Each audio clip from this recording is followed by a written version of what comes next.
Glórias a Deus. Quero saudar os irmãos e as irmãs com a paz do nosso Senhor Jesus Cristo.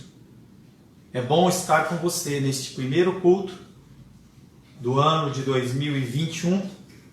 Até aqui o Senhor tem nos ajudado, até aqui o Senhor tem sido presente nas nossas vidas, tem nos guardado e nos abençoado. Muitos ficaram pelo caminho, muitas pessoas nos deixaram a titia, o papai da Menísia e muitos outros que o Senhor recolheu. Mas aprove a Deus que nós estivéssemos mais um ano juntos. E eu louvo ao Senhor pelo privilégio de estar com você, com as suas falhas, com as minhas falhas, e como a palavra de Deus diz no livro de Provérbios, desta maneira, é ferro afiando ferro. E nós vamos aprendendo cada vez mais a sermos semelhantes a Deus, semelhantes a Cristo. Estamos longe disso. Há muito que caminhar. Se você está vivo, é porque você ainda tem muita coisa para mudar. Independente da idade, se você é jovem, se você é mais idoso, o Senhor tem um plano para cumprir na tua vida. E Ele vai cumprir este plano. Vamos orar. Senhor, em nome de Jesus, queremos agradecer porque o Senhor nos permite, mais uma vez, mais um ano, estarmos juntos. Desde o início da nossa igreja, Pai, nós temos glorificado o Teu nome através de um culto, Senhor. E neste ano, impossibilitados devido à pandemia, nós optamos, Pai, por ficarmos em casa, mas mesmo assim, o nosso coração foi um coração voltado ao Senhor. Quero pedir, Pai querido, que o Senhor possa receber este culto de louvor, de adoração, como se fosse um culto da virada. Agradecendo, Pai querido, ao Senhor por tudo que o Senhor tem feito por nós. Até aqui o Senhor tem nos ajudado. E consagrar este ano de 2021, selando, Pai, com a santa ceia do Senhor. Consagramos todo esse tempo a Ti, em nome de Jesus. Amém. Graças a Deus, você que está chegando agora, quero saudar você com a paz do nosso Senhor Jesus Cristo. Amém. Quero glorificar Deus pela sua vida, porque você está vivo, porque o Senhor tem te guardado, te protegido. Nós temos a oportunidade nesse ano de 2021 de sermos melhores, de sermos mais cristãos. A nossa meta não é uma meta de emagrecer ou engordar, isso não é problema.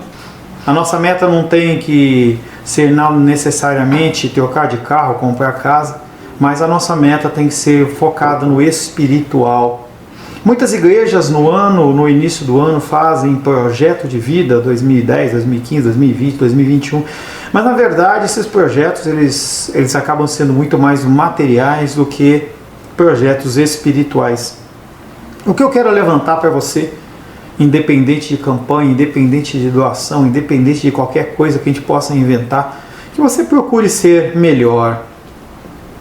Se você não fez ainda a sua meditação no ano de 2020, ainda é tempo de você separar um tempo, vai para uma praça sozinho, dentro da sua possibilidade, claro, vá para uma praça sozinho, passe algum tempo lá, uma meia hora, na presença do Senhor, e vá passando, mesmo que mentalmente, cada mês do ano, o que aconteceu, os livramentos, o que o Senhor Ele trouxe de cuidado para você. É importante você fazer isso, porque quando você faz, você traz à memória aquilo que te dá esperança. Você não começa o ano 00 como se não tivesse nada a se lembrar. Não, você foi livre de uma série de situações. Alguns foram livres de enfermidades, outros foram livres de acidente, outros tiveram a manutenção da sua casa, outras casas não perderam nem um ente querido. Temos aí o irmão Cláudio, que é o irmão Odisseia conosco, graças a Deus, mais um ano conosco. Lourdinha, irmã dos reis, e todos os outros. Nós temos motivo para agradecer, mas se a gente não para, a gente já emenda o ano de 2021, a coisa ela fica muito corrida. Então é importante você dar uma parada. Não é para você virar monge, não é para você ficar em posição aí de yoga, não é nada disso. Mas você parar um momento. Entendeu? Pegar um dia, 20 minutos, 30 minutos, separa e vá meditar naquilo que o Senhor fez. Vai fazer muito bem para você. vai lembrar você que você tem um Deus. Quando as dificuldades vierem, esse ano de 2021 vão vir dificuldades. A gente vê os noticiários falando dessa mutação desse vírus, que é 70% mais perigoso, mais letal. Não conheço muito bem, mas ele é um vírus que ele pega rápido.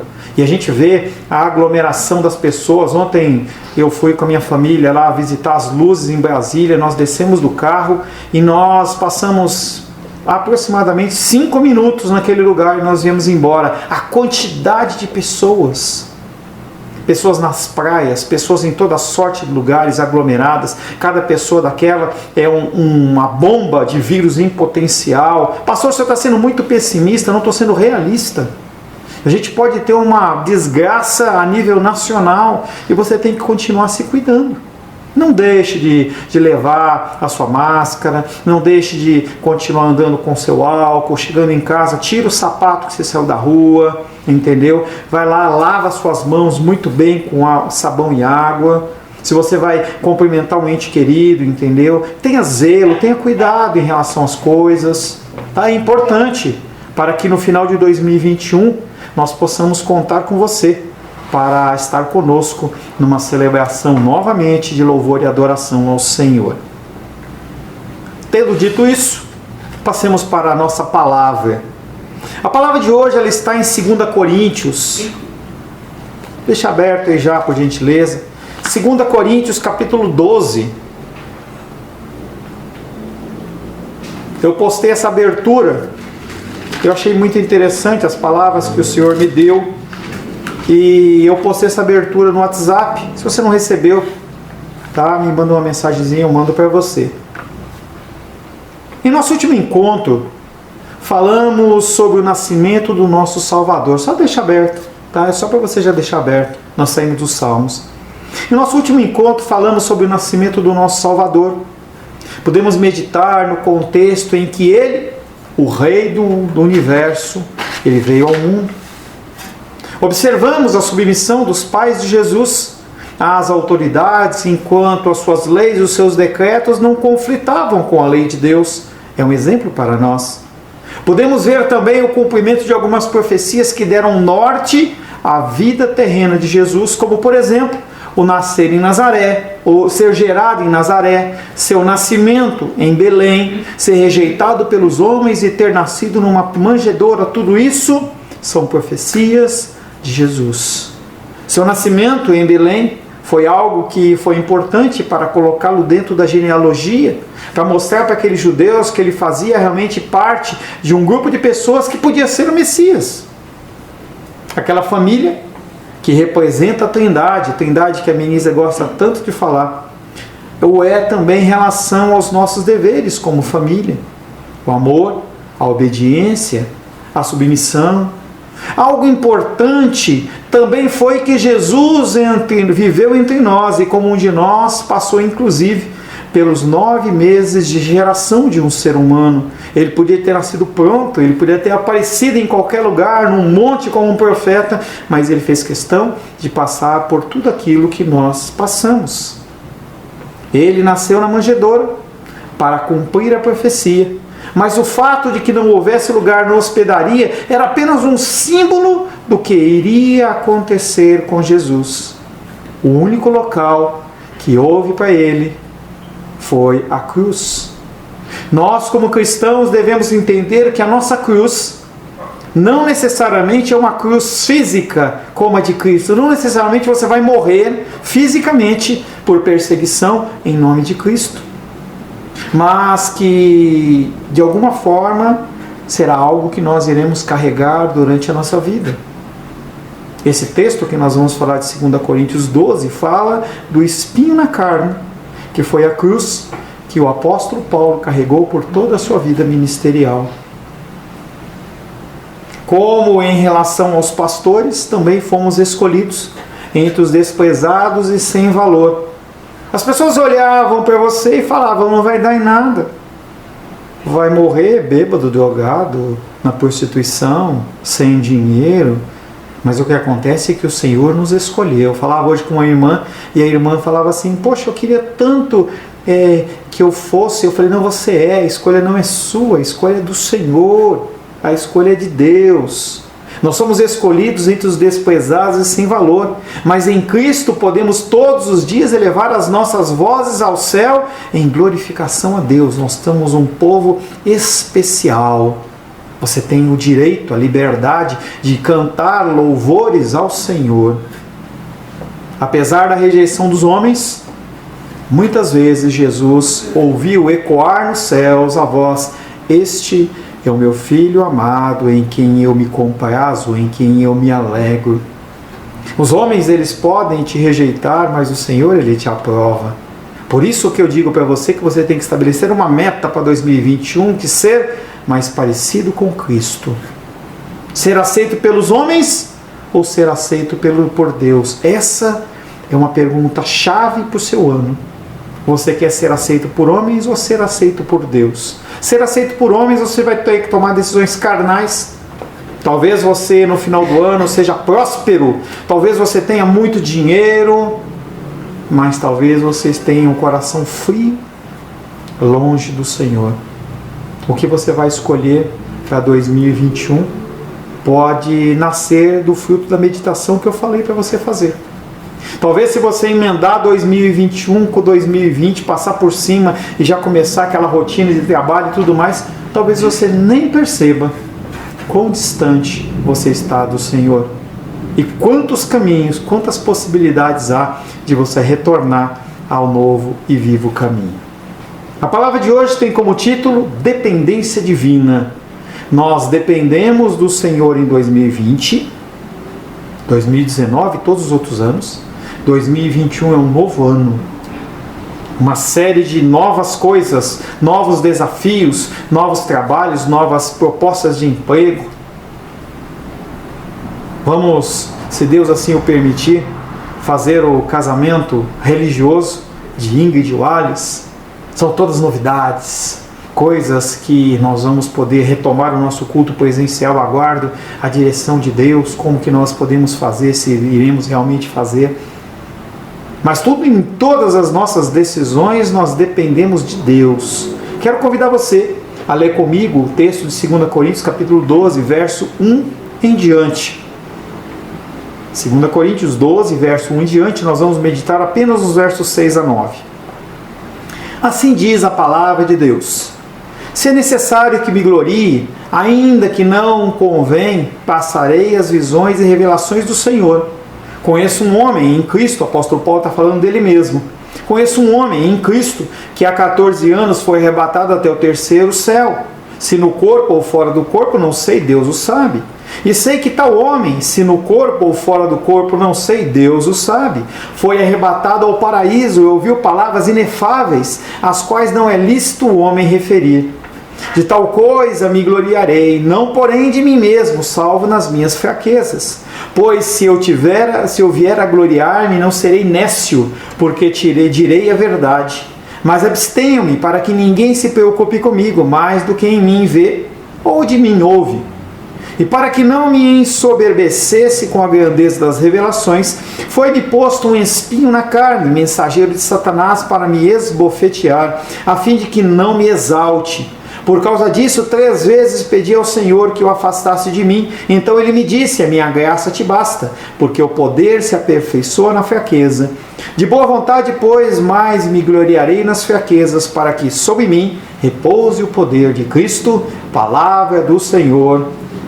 Amém? Amém. Senhor, em nome de Jesus, mais uma vez lemos a Tua santa e bendita palavra.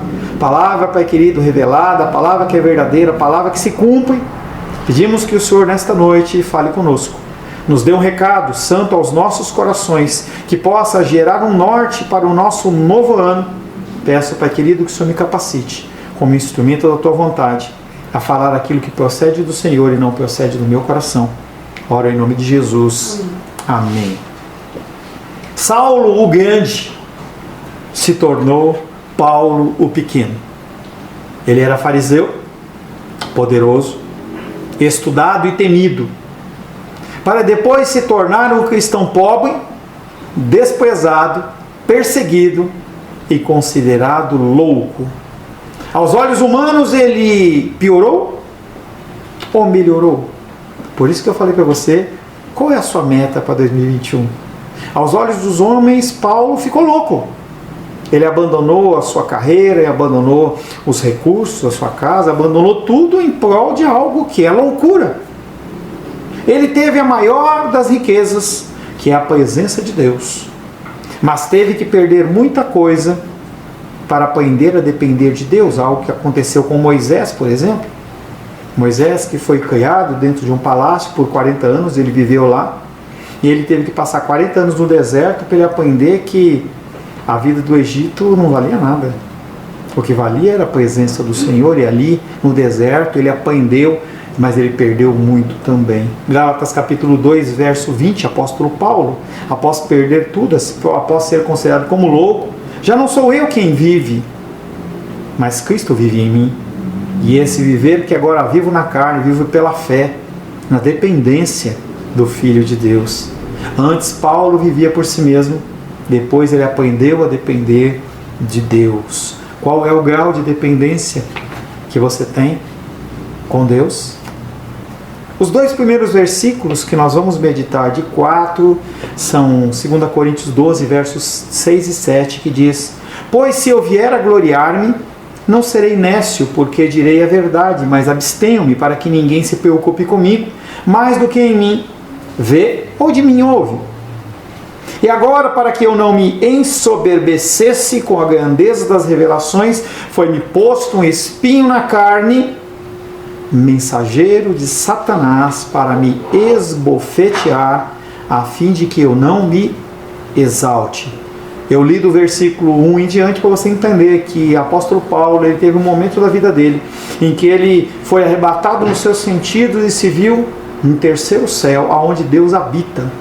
O único ser humano que fez isso, que passou por essa situação. E ele ficou constrangido, ele falou: as coisas que eu ouvi lá, eu não posso nem falar.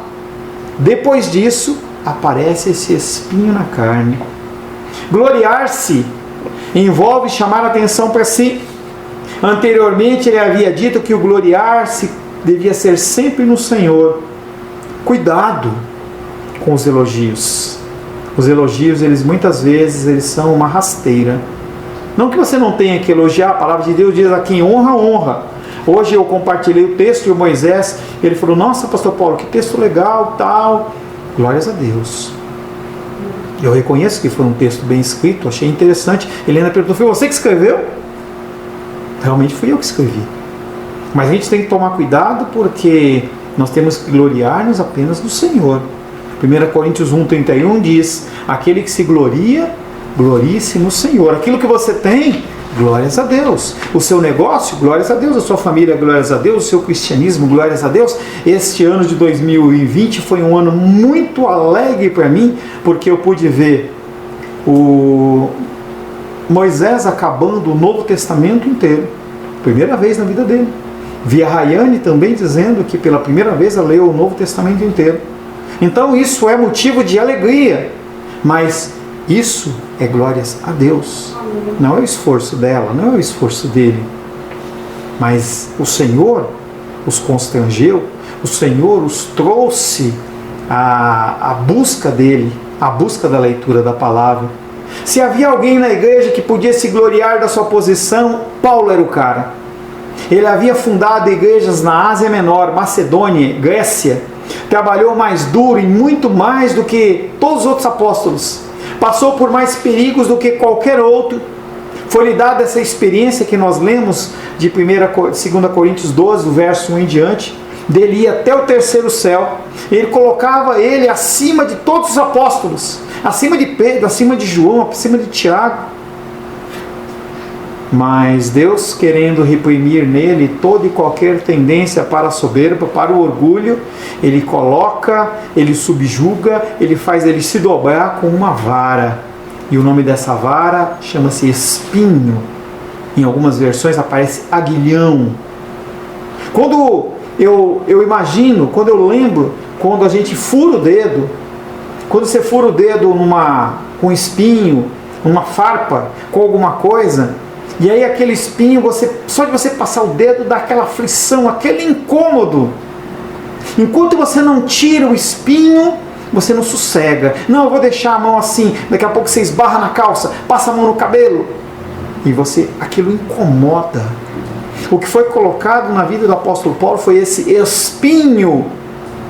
Mas que espinho é esse? É o espinho da ferpa de madeira? Uns imaginavam que Paulo tinha sido tentado pela luxúria.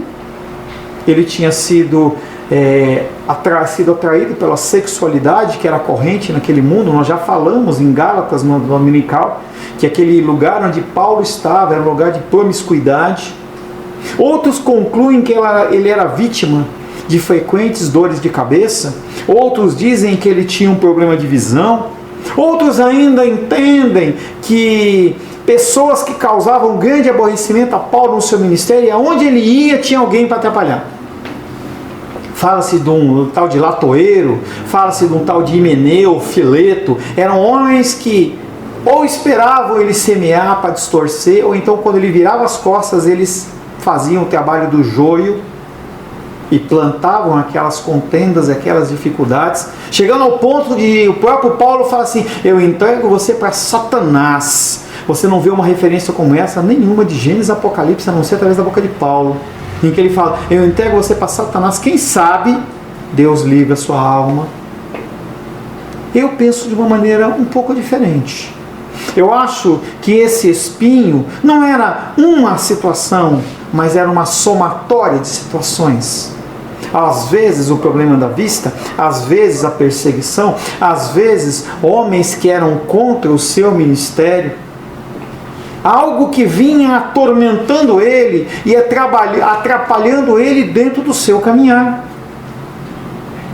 Segundo a minha opinião, carne não quer dizer corpo, e sim a parte da alma não regenerada. É como se o apóstolo Paulo falasse assim: eu ainda tenho em mim coisas a serem mudadas, como você tem, como você e eu tenho. As pessoas elas ligam para mim e falam: pastor, olha, eu fiz isso, eu estou passando por isso, falei de tal maneira, agi de tal maneira. Isso é o espinho na carne, não é Satanás. É a figura de Deus cutucando você aonde você precisa ser mudado. Na sua falta de paciência, na sua falta de confiança em Deus. Quando eu digo você, nós, tá? Na sua falta de confiança em Deus, na sua ira, na sua indignação, na sua autopiedade, na sua autocomiseração, que é a pena de si mesmo. Eu sou tão bonzinho, eu mereço mais. E esse mundo colabora para dizer que você merece realmente. O apóstolo Paulo, para mim, ele está falando assim: eu não sou tão espiritual assim. Eu ainda tenho lugar que eu preciso ser trabalhado. Paulo prossegue chamando o espinho de mensageiro de Satanás, visto que todas as tentações procedem dele. Tiago 1,13 diz: ninguém ao ser tentado diga, sou tentado por Deus. Porque Deus não pode ser tentado pelo mal e Ele mesmo a ninguém tenta. Por isso, ao toque da tentação, quando você sente o cheiro, e você tem que desenvolver esse discernimento, quando você percebe que a situação ela está caminhando para você explodir no seu pecado, seja em ira, no falar, você tem que fazer algo. Ao toque da tentação, a primeira coisa que você tem que fazer, você tem que despertar. Imediatamente você tem que checar sua armadura espiritual. Como é que eu estou de leitura da palavra? Como é que eu estou de compreensão? Como é que está a minha fé? A fé vem pela leitura, eu preciso ler mais. Como é que está? Eu estou sendo uma pessoa justa? Você tem que analisar a sua vida naquele breve ciclo de minutos ou segundos que a tentação está chegando para você, para que você possa resistir e refrear e apagar os dardos inflamados do maligno sobre a sua vida. Essa era a vida, a situação que Paulo vivia. Ele vivia cercado de perigos e por isso ele estava sempre alerta. O Senhor, diz ele, providenciou-me o melhor remédio contra a minha soberba. Pois enquanto me vejo ocupado com Satanás, eu domino a minha carne. As lutas e dificuldades que vieram em 2020, que vão passar para 2021, e não adianta falar que está amarrado, porque procede de Deus, O que vai passar para 2021 é porque você ainda precisa ser trabalhado nesse seu comportamento. Quando eu digo você, estou dizendo nós. Deus não o livrou do espinho, mas o curou pela humildade. Você quer ser curado pela humildade? Se prepara. Ano de 2021 vem aí a galope para transformar você numa pessoa mais semelhante a Cristo. Porque ele acrescentou o esbofetear, temos a indicação que a cada golpe tudo vinha à memória. A cada luta você tem que trazer a memória que você precisa mudar. Se a luta vier e você não prestar atenção, vai ser em vão, você vai sofrer à toa. Ser esbofeteado é uma agressão grave. Se a face de alguém se torna saco de pancadas, a vergonha o impede de mostrar-se a alguém. Quando uma pessoa está ferida, ela evita se mostrar aos outros. Dessa forma, nós não aprendemos a humildade. Quanto mais você apanha da vida, mais você tem a oportunidade de ser alguém melhor. O orgulho foi a causa do ruíno do homem. Ele é o último pecado com o qual você tem que lutar. Sabe por quê? Porque os outros pecados, eles decorrem de ações más. Se você rouba, o roubo é algo mal. Se você fala algo ou xinga alguém, é algo mal. Se você adultera, se você vê pornografia, são coisas condenadas pelas Escrituras. Mas o orgulho, ele tem uma particularidade. Ele vem a partir do seu bom proceder. Então eu escrevi esse texto, o Moisés, ele fala, pô pastor, que texto, quando eu consegui escrever um texto como esse? Eu falo, Moisés, muita estrada, é muito estudo, é muita capacitação, eu oro muito, tudo vem de mim. Olha o perigo. O orgulho, ele é o último pecado que você vença, porque ele procede de coisas boas que você fez, que foram reconhecidas por terceiros, e que pode trazer um grande prejuízo. Atentamos bem em quem está falando aqui. Não é qualquer pessoa. Paulo havia superado tantas torturas, tantos perigos, tantos males. Havia triunfado sobre todos os inimigos de Cristo. Havia banido o terror da morte, renunciado ao mundo. Todavia, não conseguia subjugar completamente o seu orgulho, de maneira tal que ainda persistia nele um conflito tão confuso que a única maneira de vencer era dar a cara para Deus bater. Paulo entendeu que apesar de ele ter vencido tudo, ele ainda não tinha se vencido. Instruídos por meio do seu exemplo, que nós possamos travar batalha contra as nossas falhas. Você sabe quais são as suas falhas. Devotando nossos melhores esforços a combater o orgulho. Não olhe para você como uma pessoa boa. Você não é. Você é o pior dos pecadores. Eu sou o pior dos pecadores. Entenda que, enquanto você não se convencer que você não é bom, você não vai precisar mudar. Você vai continuar na mesma situação. Em nosso encontro anterior, nós citamos que Deus usa quem Ele quer. E naquele momento ele usou quem? O imperador, para decretar um censo que moveu toda a família de Jesus Cristo para um lugar longe, com dificuldades, mas que eram para cumprir as Escrituras. Nesse momento, Deus não usa o imperador, mas ele usa a figura de Satanás, que influencia homens, que trouxe uma série de dificuldades para Paulo. Deus, ele faz o que ele quer. Satanás, naquele momento, ele cumpriu para Paulo não apenas uma cura do corpo, mas uma cura da sua alma. Cada vez mais Paulo foi mortificado dentro da sua soberba. 2 Coríntios capítulo 12, verso 8. Por causa disso, apesar de ele estar passando por tudo isso, apesar de ele saber que é a melhor coisa, ele pede 3 vezes ao Senhor que afaste o espinho dele. Deus está no controle, não esqueça. Deus está no controle, não Satanás. Se Satanás fosse estar no controle, ele ia fazer com que o desejo de Paulo fosse concedido. Ele ia afastar o espinho da carne, para que Paulo fizesse o quê? cada vez ficasse mais orgulhoso de si, cada vez mais ele agisse como o próprio Satanás, que se encheu achando que ele era tão bom e fala: eu acho que eu vou tomar o lugar do Deus Altíssimo no Alto Santo. Qualquer que tenha sido mal físico de Paulo, tenha sofrido, ele sofreu algo que durante um longo tempo, não foi algo pouco, não foi uma coisa que aconteceu, não foi como o tempo de Jó, que foi pequeno, não foi tão grande assim, ou foi, usei o exemplo errado.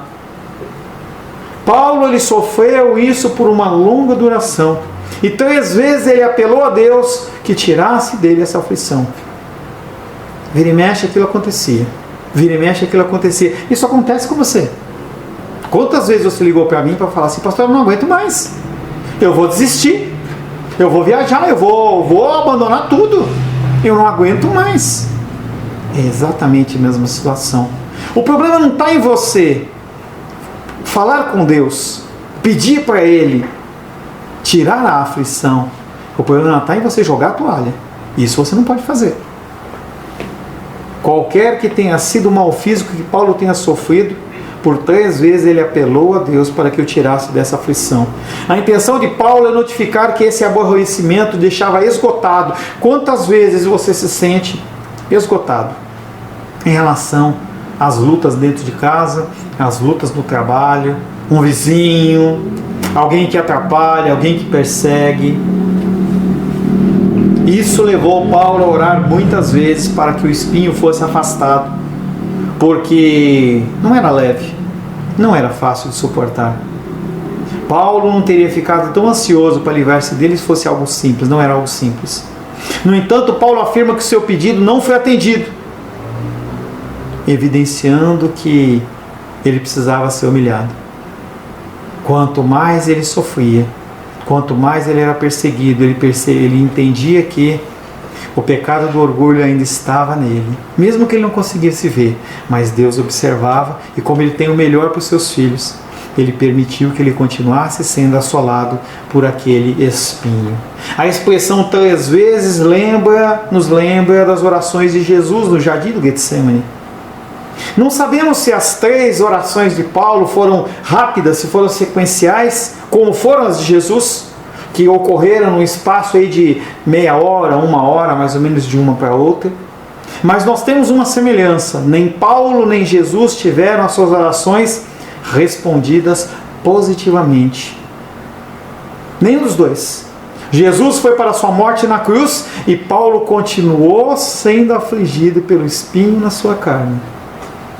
Talvez pareça à luz desse fato que Paulo não orou com fé, pois muitas vezes as Escrituras diz que se você orar com fé, aquela situação ela sai. Mas nós temos que entender que nós somos admoestados a não ficarmos desanimados quando Deus não atender ou satisfizer as nossas solicitações, como se nós não tivéssemos fé suficiente. Mas nós temos que entender sempre que quando nós pedirmos algo a Deus com fé e Ele mantiver a luta e dificuldade, é porque é a manifestação da graça dele sobre a nossa vida. Pastor, que loucura é essa? Quando você estiver passando por luta e dificuldade e você orar a Deus, chorar no seu leito, pedindo que Deus mude a situação, e Deus não mudar a situação, é motivo para você agradecer a Deus. Pastor, você consegue? Não consigo. Talvez você possa me ensinar a fazer isso. Quando a luta e dificuldade vem, eu me sinto tão imerso naquela nuvem negra que eu não consigo olhar para a cruz. Pelo menos no momento. Em algum momento o Senhor Ele nos arranca daquela situação e nós podemos novamente contemplar os altos céus. Essa é a razão porque Deus, em sua misericórdia, às vezes recusa dar aos santos coisas que Ele dá para o ímpio. Lembra quando você reclama? Poxa, mas eu vejo, a pessoa não vai na igreja, a pessoa não dá o dízimo, a pessoa não procura nada, a pessoa mexe com isso, faz aquilo e ele está próspero. Deus, Ele dá essas coisas para o ímpio porque ele não é filho. A graça dele, salvífica, não está sobre aqueles homens e sobre aquelas mulheres. Quando Ele retém a bênção na sua vida, quando é necessário Ele reter a bênção na sua vida, é manifestação da graça de Deus. Ele sabe o que é mais conveniente a nós do que a nossa compreensão é capaz de absorver. Os pensamentos de Deus são maiores do que os seus pensamentos. Quando você coloca uma petição no altar dele e ele atende de uma maneira negativa ou não atende, ele está dizendo: eu sei o que é melhor para você. A gente vivencia isso como pai e mãe, hoje menos, mas alguns anos atrás, aquela luta, aquela batalha na mesa na hora do almoço para fazer a nossa filha comer um legume. Hoje é mais tranquilo. Eu vejo Esther, eu vejo Felipe, Rayane, tem tanto para caminhar ainda nessa história, tanto. 2 Coríntios capítulo 12, verso 9. Então ele me disse: a minha graça te basta. Deus está falando com ele, porque o poder se aperfeiçoa na fraqueza. De boa vontade, pois, mais me gloriarei nas fraquezas, para que sobre mim repouse o poder de Cristo. Uma frase de Deus: a minha graça te basta, porque o poder se aperfeiçoa na fraqueza. E a resposta de Paulo em relação àquilo que Deus está proporcionando, falando assim: eu não vou tirar, eu vou manter a luta, eu vou manter a perseguição, eu vou manter as pessoas indo contra você no ministério. E ele fala: de boa vontade, mas me gloriarei nas fraquezas, para que sobre mim repouse o poder de Cristo. A oração de Paulo vem a resposta de Jesus, o fortalecendo interiormente por intermédio do Espírito Santo e o sustentando através do seu conforto, de modo a que Paulo não desistisse, que Paulo continuasse confiando no Senhor. Jesus disse a Paulo: fica satisfeito, se alegra, porque você não deve rejeitar a correção. Nós devemos suportar as nossas aflições, mesmo que sejam duradouras. Eu não estou dizendo para você sentar no sofá e fazer um vaso de lamúria ali, mas faça aquilo que está às suas mãos. Faça aquilo que está às suas mãos. Está difícil o lugar onde você mora? Procure outro. Está difícil como a gente ora em relação à enfermidade da Diene, da Lourdinha? Procure novos medicamentos. E peça graça. E peça graça, e peça graça. Aqui o termo graça se refere no auxílio do Espírito Santo, algo que vem do favor imerecido de Deus, algo que eu e você não merecemos, mas que Ele nos sustenta para nós continuarmos caminhando. Essa graça deve ser o suficiente para pessoas piedosas, porque ela é a fortaleza segura e sempre nos guarda de fracassarmos. Apesar de você tropeçar, você não fica prostrado no chão, porque sobre mim e sobre você existe a graça de Deus. Nossas fraquezas podem parecer um obstáculo à consumação do poder divino em nosso interior.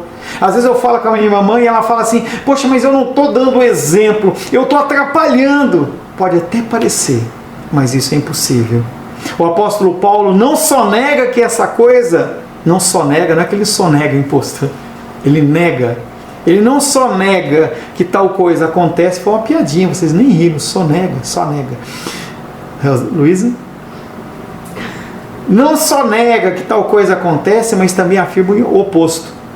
É somente quando você é fraco que o poder de Deus se aperfeiçoa e se manifesta. Enquanto você se mostra forte, o poder dele fica atrás. É como se fosse um recurso, é como se fosse uma solução quando não tem mais nada a ser feito. Só nega. Gostei dessa. Vou usar essa piadinha em algum outro momento.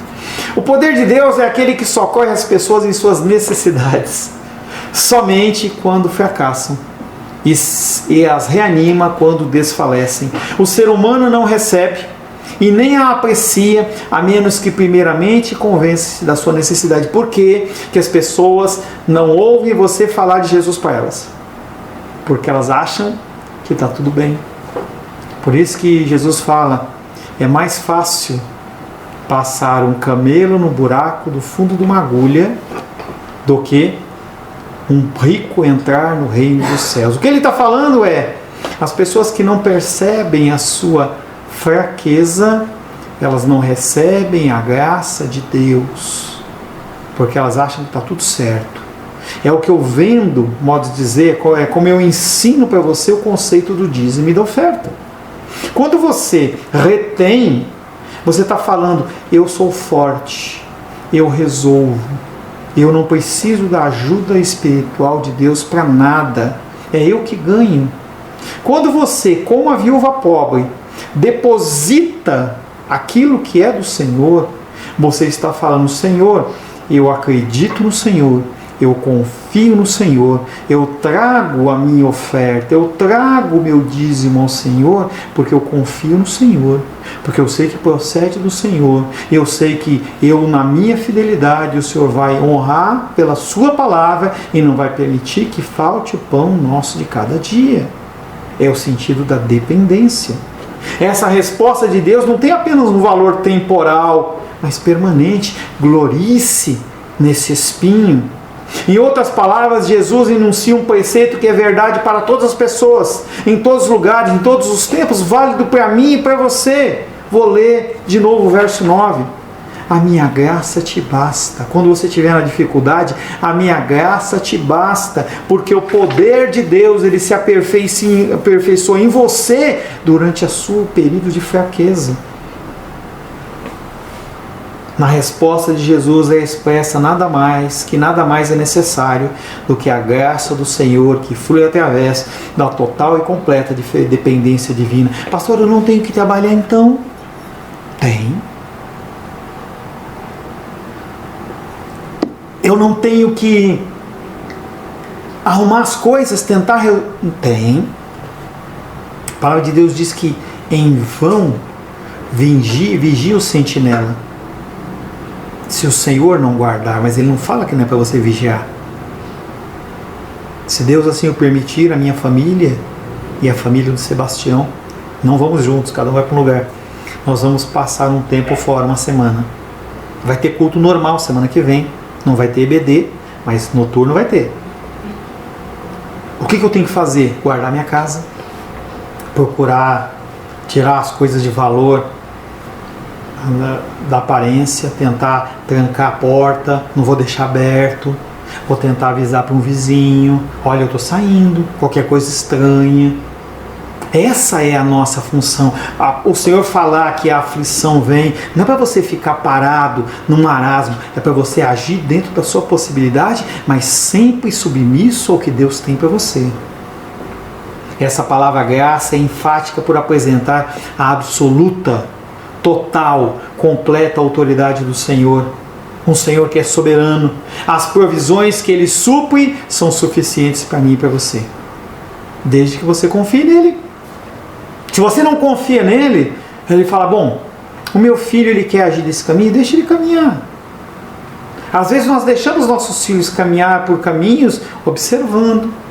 Será que ele vai fazer certo? Não vai fazer certo? Deixa ele andar um pouquinho. Às vezes, o bater a cabeça na parede, por mais que gere um hematoma, vai ensinar a pessoa que toda vez que ela bater a cabeça na parede, machuca. Parece óbvio, mas dentro das situações da vida, nós não entendemos assim. O próprio Paulo pôde testificar dessa verdade, que o Senhor, Ele é o supridor, Ele é o mantenedor, é aquele que graciosamente cuida de nós. Filipenses 4,19. E o meu Deus, eu estou falando para você, referindo ao que o apóstolo Paulo disse, e o meu Deus há de suprir cada uma de suas necessidades, segundo as suas gloriosas riquezas em Cristo Jesus. Assim diz o Senhor para a minha vida, assim diz o Senhor para a sua vida. Em 2021 o Senhor vai prover a sua vida, Ele vai cuidar da sua vida, mas não fica ansioso, não fica desesperado e confia nele, confia nele. Jesus diz, minha graça, ela é suficiente para você. A graça que Jesus supre engloba benignidade, bondade para com Paulo. A graça procede do doador para o destinatário e assim descreve o caráter de Jesus, um caráter que é cheio de graça e de verdade. Ele tem o melhor para você. O apóstolo Paulo pôde suportar a dor da sua aflição por causa do alívio que o Senhor lhe concedia. A luta vem, mas sempre vem aquela ducha de alívio. É como você num lugar de sol, aquele calor escaldante, você tem a oportunidade de tomar aquela ducha, a água bate, faz que alegria, que refrigério. O apóstolo Paulo pôde suportar a dor da sua aflição por causa do alívio que Deus lhe concedia. Jesus não removeu o espinho da carne de Paulo, mas lhe concedeu alívio por meio da graça. O espinho pode ter passado de 2020 para 2021 na sua vida, mas Ele te concedeu graça. Você está aí ainda. Não Paulo e sim Jesus.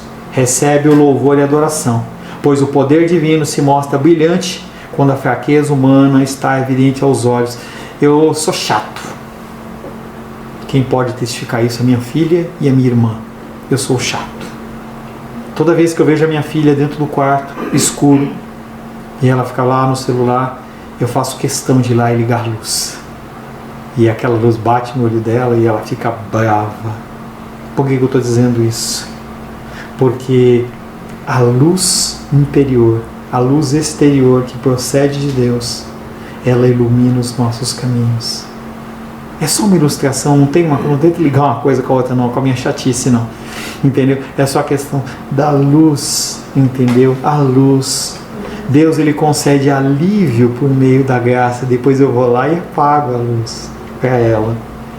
Não Paulo e sim Jesus recebe o louvor e a adoração, pois o poder divino se mostra brilhante quando a fraqueza humana está evidente aos olhos. Como que ela pode perceber que ela está no escuro se eu não liguei a luz? Não que ela queira que ligue a luz, mas você só consegue perceber a luz com muita clareza onde há escuridão.